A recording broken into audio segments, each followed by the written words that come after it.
hemos invitado al abogado penalista Carlos Caro en vista de que hay varios temas judiciales de los últimos días que tienen una relevancia pública mayor. Comencemos, señor Caro, muy buenos días, por la decisión tomada ayer por el juez Zúñiga, que ha decidido imponer prisión preventiva a 3 personas de la llamada del llamado gabinete en la sombra.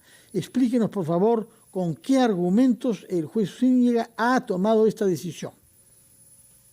Muchas gracias, Fernando. Mabel, ¿cómo están? Buenos días. Buenos días. Efectivamente, ¿no? Como justamente conversamos, Fernando, hace un par de días, los jueces de primera instancia en materia de crimen organizado, anticorrupción, tienen una tendencia muy fuerte, ¿no?, a declarar fundadas las prisiones preventivas, sin perjuicio de que esta sea luego revisada en segunda instancia. En el caso de este llamado gabinete en la sombra, los delitos imputados son múltiples, ¿no?, porque estamos hablando desde la participación dentro de lo que es la organización criminal, que para la Fiscalía libera Castillo, y desde luego sin ningún tipo de control, porque eran funcionarios que en algunos casos tenían algún nombramiento, en otros no, y que gestionaban actos de gobierno sin tener un nombramiento para ello. Es decir, el punto de partida era una suerte de usurpación de funciones en la que iban decidiendo cuestiones de gobierno y gestionándolas al interior del mismo, sin tener los controles, sin tener la calificación correspondiente y siempre en la lógica económica, es decir,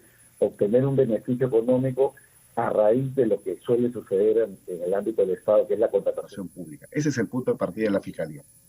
Sin embargo, en una próxima apelación, el resultado podría ser el mismo que ha tenido Jennifer Paredes, es decir, que la excarcelen.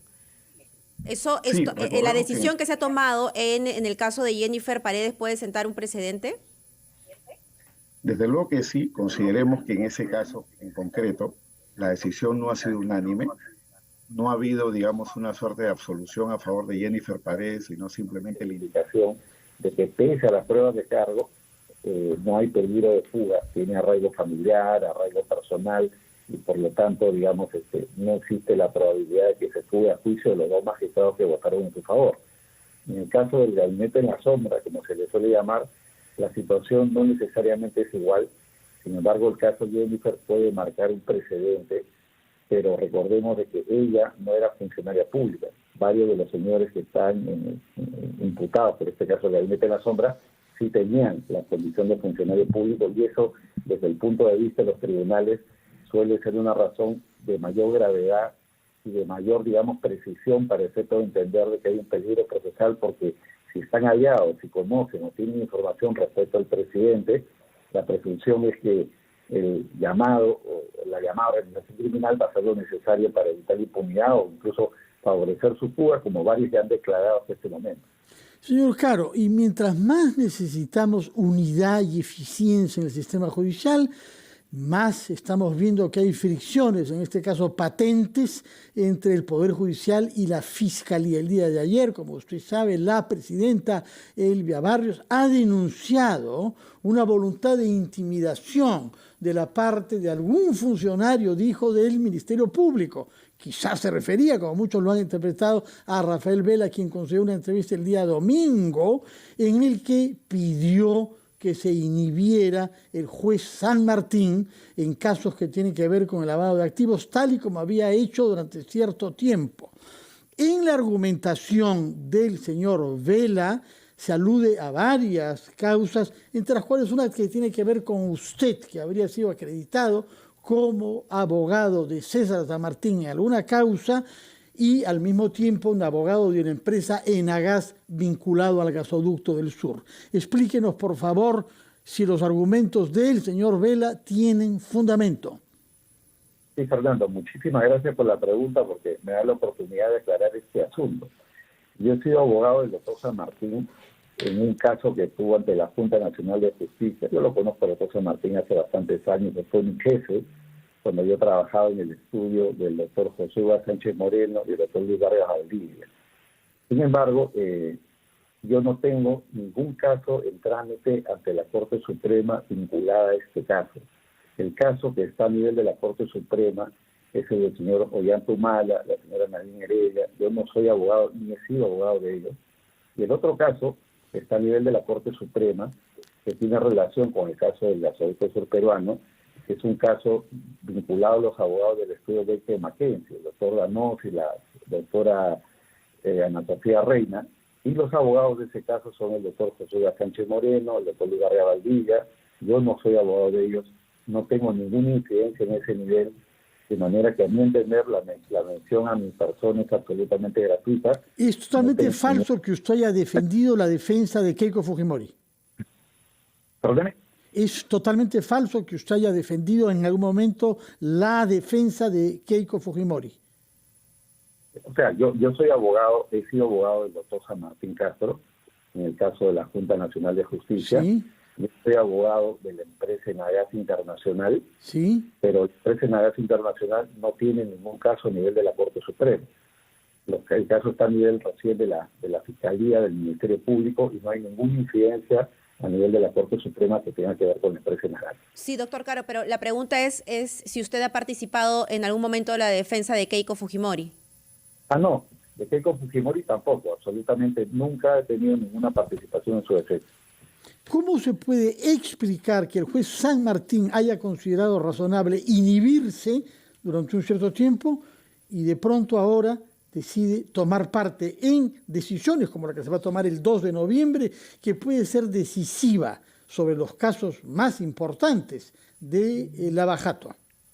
Sí, yo creo que efectivamente la decisión que tiene que tomar la Corte Suprema respecto a este asunto del caso de Ollantumala, Nadine Heredia y posteriormente Keiko Fujimori, tiene que ver con una cuestión de fondo, ¿no?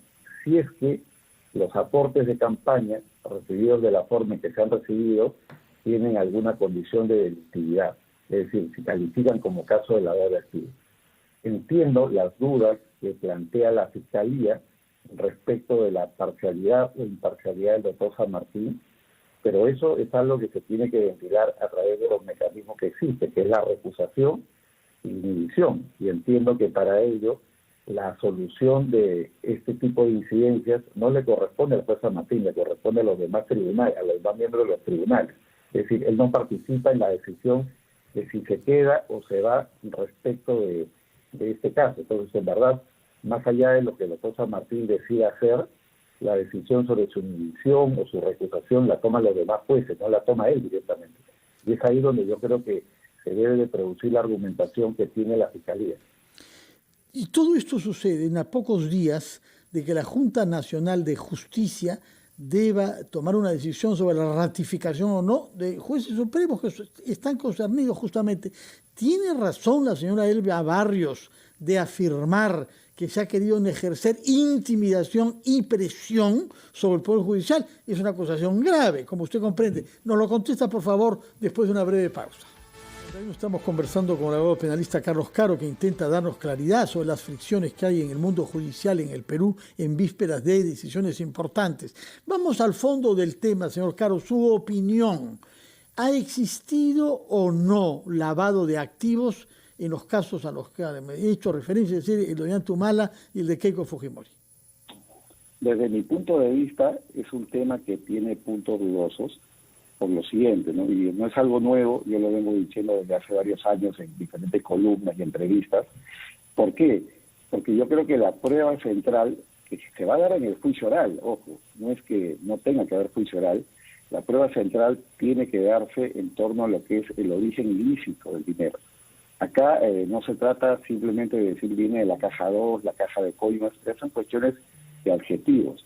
La Corte Suprema, en el acuerdo plenario, el acuerdo, digamos, el pleno casatorio 1-2017, dejó zanjado que para efectos, ojo, del juicio oral, no para empezar el caso, no para pasar a la preparatoria o una acusación, sino a nivel de lo que es condena, se tiene que probar el origen ilícito. Y ojo, probar el origen ilícito no significa probar todos los detalles del origen ilícito, sino tiene que haber, digamos, indicios fuertes de que ese dinero tiene origen delictivo. Y acá, por ejemplo, hay algunas cosas que vale la pena señalar. Por ejemplo, si para la Fiscalía, en el caso de Keiko Fujimori, por poner un ejemplo, ¿no? El dinero que recibió del Grupo Credicor es dinero de fuente ilícita, no entendemos por qué la recepción de ese dinero es ilícito y es lavado, pero que sepamos, los señores del Grupo Credicor no están imputados por ningún delito. con otro ejemplo, ¿no? En el caso de los aportes recibidos por la empresa Odebrecht, que venían de la llamada Caja 2 y que estaba contabilizado, digamos, en estos registros, MyWayBay, Browsy, son fuentes que finalmente provenían de un banco. Odebrecht tendría que decir que esa plata que estaba en ese banco, más allá de que sea la Caja 2, tiene origen delictivo porque no tributó impuestos o porque provenía de las coimas de algún otro contrato con el Estado peruano. Es decir, esa es la parte que a mi juicio se tiene que afinar, pero básicamente en lo que es el juicio oral, que entiendo que tanto en el caso de la señora Heredia como en el caso del señor Humala y la señora Fujimori se va a celebrar porque ya hay acusaciones fiscales. Sí. Por eso, doctor Caro, quisiéramos, por favor, un poco aterrizar esta respuesta para que todos podamos entender, según su expertise, ¿configura o no configura lavado de activos? A ver, lo que dice la Fiscalía es que sí, porque hay un origen delictivo, pero ese es un tema que se tiene que probar precisamente en el juicio oral. O sea, si vemos fríamente lo que dice la Fiscalía, evidentemente hay materia para un juicio oral y para un juzgamiento y sentencia. Entonces, a mi entender, estos casos tienen que ir a juicio oral, no se pueden resolver a través de una incidencia, sino se tiene que definir con cuestiones probatorias ya dentro del juicio oral, donde creo que el esfuerzo de la Fiscalía es probar el origen delictivo. Entonces, si la Fiscalía prueba el origen delictivo, evidentemente eso podría dar lugar a que crezca la probabilidad de una condena por lavado. Pero ese es el punto central para mí. Muchas gracias, doctor Carlos Caro. Recuerdo que usted es un abogado penalista y nos han esclarecido temas conceptuales, a veces un poco complejos.